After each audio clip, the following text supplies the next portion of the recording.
स्वागत है आपका YouTube चैनल टेस्ट स्टडी पीके में। तो नवरात्रि के शुभ अवसर आप सभी को दुर्गा पूजा के ढेर सारी शुभकामनाएं नवरात्रि के। ठीक है, प्लीज दुर्गा माता की सौगात आप प्लीज चैनल पर सब्सक्राइब कर दीजिए। सब्सक्राइब नहीं करते सब्सक्राइब कर दीजिए। हमसे माता का रिक्वेस्ट समझिए, ठीक है ना, भगवान का, ठीक है। और लाइक कर दीजिए, ठीक है। बस इतना ही आपसे रिक्वेस्ट है कि लाइक वीडियो कर दीजिएगा और लास्ट तक देखिएगा वीडियो को, ठीक है ना। दुर्गा पूजा में झूठ नहीं बोलिएगा, कम से कम कंप्लीट करिए। चलिए 10 क्लास के लेके फिर बिहार बोर्ड के लेके आप लोगों के बीच में हाजिर है। चलिए समय को बर्बाद नहीं करते। 10 क्लास का सोशल साइंस सामाजिक विज्ञान का प्रश्न, ठीक है। आइए, निम्न में से क्या सामाजिक विभेद का कारण है? बताइए क्या है जो सामाजिक विभेद का कारण है? भाषा, धर्म, जाति या इनमें से कोई नहीं? कौन होगा? इनमें से सभी, ठीक है ना। भाषा, धर्म, जाति, सभी। समाज को विभेद विभिन्न बांटने में भाषा भी उतना ही योगदान देता है, धर्म भी उतना ही योगदान देता है और जाति भी देते हैं। समाज, जाति, धर्म, भाषा यही पे तो बढ़ता है। तो तीनों कारण है सामाजिक विभेद का। स्वतंत्रता के मूल अधिकार का संबंध किस अनुच्छेद से है? बता कि जो स्वतंत्रता का अधिकार है, स्वतंत्रता का अधिकार का संबंध किससे है? स्वतंत्रता का अधिकार का संबंध किससे है? अनुच्छेद 14, अनुच्छेद 15, अनुच्छेद 19 या इनमें से अनुच्छेद 19, ठीक है। अनुच्छेद 19 में क्या है? स्वतंत्रता का अधिकार। याद रखिएगा, आपको पूछा है कि अनुच्छेद 19 में क्या है, तो अनुच्छेद 19 में भारतीय संविधान के जो नागरिक है उसको स्वतंत्रता का अधिकार दिया गया, ठीक है ना। अनुच्छेद 19 में बार पूछेगा कि अनुच्छेद 19 में क्या दिया गया है, तो भारत के लोगों को, भारत के नागरिकों को स्वतंत्रता का अधिकार दिया गया है। इसलिए हम सारी पढ़ाई लिखाई सब स्वतंत्र रूप से कर रहे हैं। निम्न में से कहां सर्वप्रथम महिलाओं को वोट का अधिकार मिला था? बोला कि वर्ल्ड में सबसे पहले कहां पे वोट देने का अधिकार महिलाओं को मिला था? देखिए, जैसे पुरुष, भारत तो जानते हैं कि पुरुष प्रधान देश से पुरुष को ज्यादा मान्यता मिलता है, लेकिन समाज हम लोग को बदल रहा है। समय बदलेगा, महिला सशक्तिकरण में महिलाएं आज बढ़ चढ़ के भाग ले रही, हर फील्ड में महिलाएं प्रेरण उड़ा रही है, देश को चला रही है। अभी भी हम लोग का देश को चला रही, पता है क्योंकि हमारा राष्ट्रपति कौन है आप जानते हैं? कमेंट करके बताइए, ठीक है ना। तो सारे फील्ड में महिलाएं बहुत योगदान दे रहा है, लेकिन सबसे पहले पुराने समय की बात है तो महिलाओं को उतना योगदान नहीं मिलता था। तो चलते हैं उसी को आगे बढ़ाते हैं। तो पहली बार कौन सा देश था जहां महिला औरत को वोट देने का अधिकार मिला था? फ्रांस, रूस, इंग्लैंड या भारत? तो सबसे पहले महिलाओं को वोट देने का अधिकार कहाँ मिला था? इंग्लैंड में। सबसे पहली बार महिलाओं को वोट देने का अधिकार भैया इंग्लैंड में मिला था, ठीक है ना। तो चलिए तो आगे बढ़ते हैं।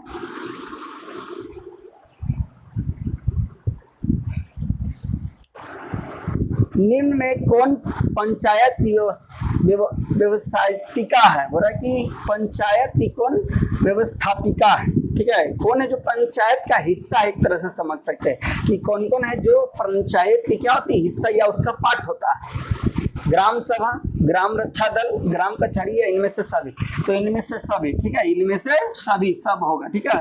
ये पंचायत का सभी पार्ट है, इसको मिलाकर ही पंचायत बनता है, ठीक है ना। विदेश नीति को किस सूची में रखा गया है? बोला कि विदेश नीति को किस सूची में रखा गया? विदेश नीति को किस सूची में? संघ सूची, राज्य सूची, संवर्ती सूची या इनमें से कोई नहीं? तो संघ सूची में रखा गया, ठीक है ना। विदेशी कोई भी नीति हो उसको कहाँ शामिल किया गया? संविधान की किस सूची में रखा गया? संघ सूची में रखा गया। याद रखिएगा। एक चीज और यहाँ से पूछता है कि शिक्षा को किस में रखा गया? तो याद रखिएगा शिक्षा को संवर्ती सूची में रखा गया। VVI क्वेश्चन है ये। शिक्षा को किस सूची में रखा गया? भारतीय संविधान के संवर्ती सूची में शिक्षा को शामिल किया गया है। तो पूछेगा कि भारतीय संविधान के किस सूची में शिक्षा को शामिल किया गया है? तो संवर्ती सूची में भारतीय संविधान में शामिल किया गया है। किसको? शिक्षा को। विदेशी नीति को किस में शामिल किया गया है भाई साहब? तो संघ सूची में। समझे मेरे प्यारे दोस्तों एवं भाइयों, ठीक है। आपको अच्छा लग रहा है वीडियो को क्या कर दीजिए, लाइक कर दीजिए। लाइक नहीं करते हैं प्लीज आप लोग लाइक कर दीजिए। रिक्वेस्ट यही है कि आप लोग लाइक नहीं करते हैं, थोड़ा सा लाइक कर दीजिए। लाइक करने से क्या होता है? मोटिवेशन बढ़ता है, और कोई रिक्वेस्ट नहीं। हम पूरा उम्मीद करते हैं, मैं पूरा कोशिश कर रहा हूँ कि आपको ज्यादा से ज्यादा मैट्रिक का तैयारी करा दूं, जिससे कि आपको एक भी क्वेश्चन, मैं चैलेंज देता हूँ, उससे एक भी बाहर नहीं क्वेश्चन आए। यदि आ गया तो मैं पढ़ाना छोड़ दूंगा। इतना एक्सपीरियंस है मुझे बोर्ड को पढ़ा के मैट्रिक का हो गया है बिहार बोर्ड में, ठीक है ना। बहुत पहले से पढ़ा रहा हूँ।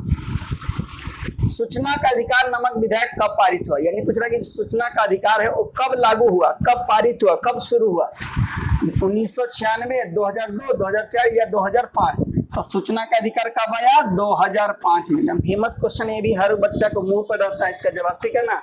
मैं यही कहूंगा कि लास्ट अब देख 2 महीना 3 महीना बच्चा मैट्रिक के लिए आप जोर लगा दीजिए, ठीक है, जोर लगा के ऐसा कर दीजिए, क्योंकि बार बार आपको मैट्रिक लिखने का मौका नहीं मिलेगा। तो वीडियो को लास्ट तक देखिए और लगातार हमारे चैनल से जुड़े रहिए। आपको देखिए एक एक कंटेंट देंगे। हमारे पास बच्चा पढ़े हैं ऑफलाइन में 450 नंबर है, नहीं तो आपको प्रूफ का कमेंट करके बताइएगा कि आपको प्रूफ चाहिए, तो मैं उनका वीडियो डाल दूंगा आपको, उनका मार्कशीट का, ठीक है ना। सोशल साइंस 98-99 मेरे पास के बच्चे के हैं, तो ध्यान से पढ़िएगा, क्योंकि मेरा कंटेंट एकदम डायरेक्ट बिहार बोर्ड में आपको मिलेंगे। भारतीय जनता पार्टी के प्रथम अध्यक्ष कौन है? भारतीय जनता पार्टी, तो बोले इसको बीजेपी। भारतीय जनता पार्टी क्या बोलेंगे? बीजेपी। भारतीय जनता पार्टी को ही कहते हैं बीजेपी। इसका चुनाव चिन्ह क्या है? कमल छाप, ठीक है। बीजेपी बोले, भारतीय जनता पार्टी को बीजेपी कहते हैं। इसका चुनाव चिन्ह ये भी पूछता है तो बीजेपी। तो इसका प्रथम पहला अध्यक्ष कौन थे, ये पूछ रहा, पहला अध्यक्ष कौन थे? तो अटल बिहारी वाजपेयी। बीजेपी भारतीय जनता पार्टी का पहला अध्यक्ष की बात की जाए तो अटल बिहारी वाजपेयी। अभी पता है कि आपको भारत में, ठीक है, किसकी शासन है? तो बीजेपी की ही सरकार है, ठीक है। तो आगे बढ़ते हैं। निम्न में से किस पार्टी का विलय जनता दल यूनाइटेड में हुआ था? पूरा कौन सा पार्टी है जो जनता दल यूनाइटेड में जाके मिल गया था? विलय मतलब उसमें जाके मिल जाना, ठीक है। समाजवादी पार्टी, समता पार्टी, राष्ट्रीय जनता दल या लोक जनशक्ति पार्टी? तो कौन? समता पार्टी, ठीक है।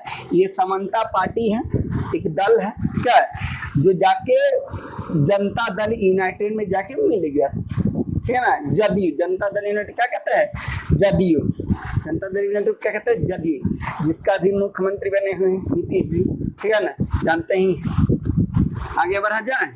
वीडियो को फिर से आप लोग का एक ही रिक्वेस्ट है भाई साहब, वीडियो को लाइक कर दीजिए प्लीज। आप लोग लाइक नहीं करते, क्या हमसे प्रॉब्लम है आपको बताइए, और बताइए कि हम अपने आप में क्या सुधार करते हैं। आप कैसा हमसे पढ़ना चाहते हैं? थ्योरी पढ़ना चाहते हैं, ऑब्जेक्टिव पढ़ना चाहते हैं, और क्या डिटेल और करके बताएं, ठीक है, क्या और जल्दी जल्दी बताएं। तो कमेंट करके बताइए कि हम अपने आप में हम क्या इंप्रूवमेंट या क्या सुधार कर सकते हैं आप लोग के लिए।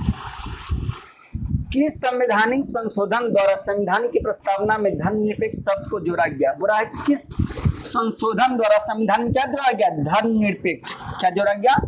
धर्मनिरपेक्ष। तो पहले धर्मनिरपेक्ष का मतलब जानिए, ठीक है। धर्मनिरपेक्ष का मतलब होता है कि भारत है, हमारा देश क्या है? भारत। तो भारत का कोई अपना राष्ट्रीय धर्म नहीं, राष्ट्रीय धर्म नहीं बोले तो इसका मतलब कुछ ही होता है। इसका मतलब क्या होता है? मतलब ये कि कोई एक धर्म को भारत सरकार खास मान्यता नहीं देता है, यानी सब धर्म को एक जैसा मानता हो, हिंदू हो, मुस्लिम हो, सिख हो, ईसाई हो, जितने भी भारत में धर्म है सबको एक नजरिया से देखता है। इन्हें कि हिंदू को ज्यादा देख रहा है, वैल्यू दे रहा है, मुसलमान को ज्यादा दे रहा है या उसको कम दे रहा है, ऐसा कुछ नहीं है। धर्मनिरपेक्ष का मतलब वही है कि भारतीय संविधान में सभी धर्म को, सबको एक नजरिया से देखा जाता है। तो ये शब्द पहली बार किस संविधान संशोधन में जोड़ा गया था? तो किस संविधान संशोधन में? तो भैया 42वां संविधान संशोधन, ठीक है ना। जब देखिए संविधान में हम लोग जो बनाया गया संविधान है, इसका पिता कौन है? डॉक्टर भीमराव अम्बेडकर। पता है संविधान का निर्माता बोलिए, उनका पिता बोलिए, फादर ऑफ कॉन्स्टिट्यूशन बोलिए, तो डॉक्टर भीमराव अम्बेडकर दलित परिवार से थे। हम उनको बहुत रिक्वेस्ट करते हैं, बहुत वैल्यू देते हैं, कम से कम भीमराव अम्बेडकर के रिक्वेस्ट में आप वीडियो को शेयर कर दीजिए दोस्तों के में, लाइक जरूर करिए। तो संविधान का पिता पूछे तो कौन है? डॉक्टर भीमराव अम्बेडकर। धर्मनिरपेक्ष शब्द को पहली बार संविधान में कब जोड़ा गया? तो 42वां संविधान संशोधन। ये संविधान संशोधन होता क्या है कि क्या किया गया ना, हमारे संविधान या हमारे सरकार में ऐसा किया गया है कि कोई ऐसा प्रॉब्लम हुआ तो संविधान में क्या किया जाता है? सुधार किया जाता है, यानी उसमें चेंजिंग किया जाता है, कुछ जोड़ा जाता है, कुछ हटाया जाता है। तो इसी धर्मनिरपेक्षता शब्द को 42वां नंबर के संविधान संशोधन था, उसमें इसको जोड़ा गया, ठीक है ना। तो चलिए आगे बढ़ते हैं। निम्न में से कहाँ एकात्मक शासन व्यवस्था है? बोला कि कहाँ एकात्मक शासन व्यवस्था, ठीक है।